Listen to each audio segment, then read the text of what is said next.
Here's how to apply the eyelights perfectly every time. I'm going to share some tips that Rosemary shared with me, and I hope that you find these helpful. I'm going to start with a very neutral shade. I find that this shade works on everyone, so it's a good shade if you're just starting off. The first things first is you don't want to press any out of the tube. It'll naturally come out. And I like to just put it on the back of my hand and then just close this because you don't want any of the product to dry up. I'm going to start by going in with my ring finger. I find fingers work best and they give you the most control. So really close to my lash line, I'm going to lightly tap that on. And if I feel like I have too much on my finger, I'll just go off with any excess amount.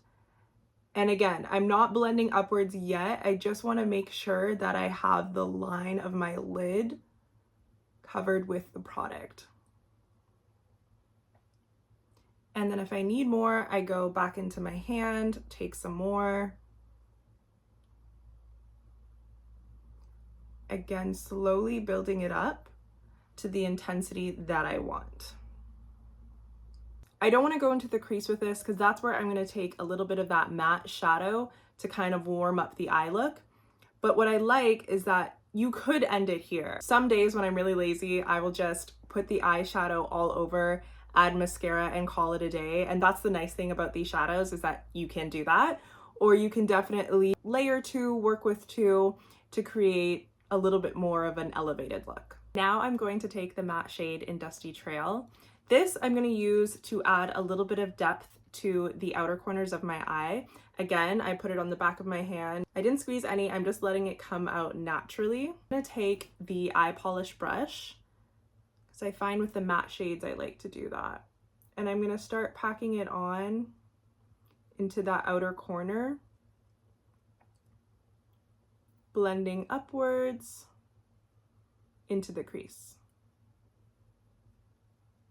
And if you need more, again, you can go back into the back of your hand. Using your hand as a palette helps to, again, control how much you actually put on your eye. And then we can start blending. Don't stop blending. I feel like that's really the key to making this look seamless, is even if you think, oh, I blended a lot, I don't need more, just keep blending, because the softer it looks, the more natural and nice it will be at the end. I'm going to take a really tiny amount of Mossy Stone because it's a little bit darker, and I'm just going to darken this outer corner right here so it gives my eye a little bit more definition. Tapping my brush into it. Again, really close to my lash line, and build upwards. It's always easier to blend this product if you have less on your brush, and if you start with less. I feel like if you use too much of these, you're gonna wonder why it doesn't look nice. Even when the product feels like it's dry in your hand, go back in until you really are sure that there's nothing left to use, because a little bit goes a long way. And that's why these shadows last forever, which I think is really good, because you're getting a lot of product, it's really pigmented, and you can create so many different looks. You could use them as all over eyeshadows, just one shade, two shades, you can layer them. They're very versatile. One of my favorite steps is adding the mascara, because this really just completes the look.